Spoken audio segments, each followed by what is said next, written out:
Assalamualaikum warahmatullahi wabarakatuh. Perkenalkan, saya Karisha Finlandia dan berkunjung di 92 dari jurusan Teknik Mesin Hasil Negara kelas B Indralaya. Pada kesempatan kali ini, saya akan mempresentasikan hasil esai saya yang berjudul Bahasa Kasar sebagai Komunikasi dan Dampaknya Terhadap Etika Berbahasa Indonesia.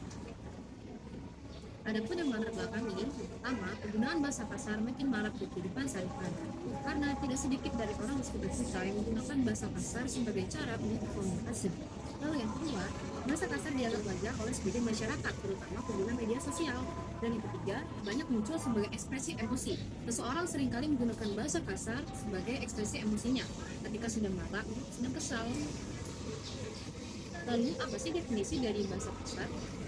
Kita ketahui bahasa kasar itu merupakan tutulan yang melanggar sopan dan etika dalam komunikasi. Nah, bentuknya bisa seperti makian, kata-kata yang hina, kata-kata yang tabu, ejekan, sarkasme, dan juga rasisme. Lalu, ada juga contoh fungsi dalam sosial. Bahasa kasar ini seringkali digunakan oleh orang-orang untuk memperberat perasaan, menunjukkan Lalu, ada pun yang mempengaruhi bahasa kasar, pertama dari media sosial. Media sosial ini membuat hal-hal negatif seperti bahasa kasar itu menjadi cepat sekali menyebar sehingga digunakan oleh banyak remaja ataupun orang-orang sebagai hal-hal yang negatif. Nah, kata-kata kasar ini makin dianggap biasa sehingga terjadi normalisasi, sehingga hal itu membuat persepsi remaja itu berubah tentang batas kesopanan dan keislaman. Lalu ada pun faktor penyebab dari bahasa kasar. Yang pertama, dari lingkungan pergaulan. Lingkungan pergaulan ini sangat mempengaruhi. Lalu yang kedua, pola asuh keluarga. Tiga, daya digital dan konten-konten yang viral. Nah, konten-konten yang viral ini seringkali yang viral itu malah yang negatif, bukan yang positif. Dan yang keempat, dari emosi dan tekanan sosial. Orang-orang yang emosional dan individu seringkali menggunakan bahasa kasar ketika sedang berbicara. Lalu, ada pun dampak dari bahasa kasar. Pertama, menurunnya kesantunan bahasa.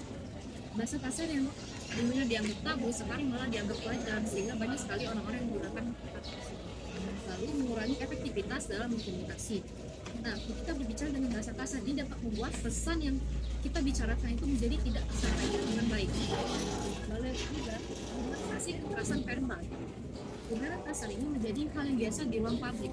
Akhirnya, muncul ketidakrumahan dan kurang menghormati sesama. Nah, apa sih upaya dari menghadapi bahasa kasar ini? Pertama, dari pendidikan dan literasi digital sejak ini. Butuh sekali pendidikan agar seseorang ini bisa menjaga kata-katanya. Dan kedua, membiasakan penggunaan bahasa santun dalam keluarga dan komunitas.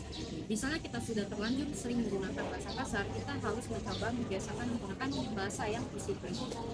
Lalu yang ketiga, peran aktif orang tua, guru, dan masyarakat menjadi teladan. Peran ini sangat dibutuhkan, sehingga ketika kita sudah terlanjur bicara bahasa kasar, ada orang yang mau mengukur. Lalu yang terakhir, sosialisasi etika berbahasa di sekolah dan media sosial. Nah, sosialisasi ini bisa digunakan ketika kita sudah sering kali ngomong kasar. Ada baiknya kita sering-sering mendengarkan sosialisasi apapun teguran dari orang-orang lain.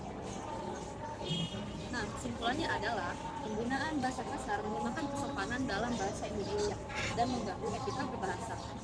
Karena itu, dibutuhkan pembiasaan dan pendidikan bahasa yang santun agar komunikasi tetap tertib dan sekian, terima kasih. Saya mohon maaf bila ada kesalahan. Saya akhiri. Wassalamualaikum warahmatullahi wabarakatuh.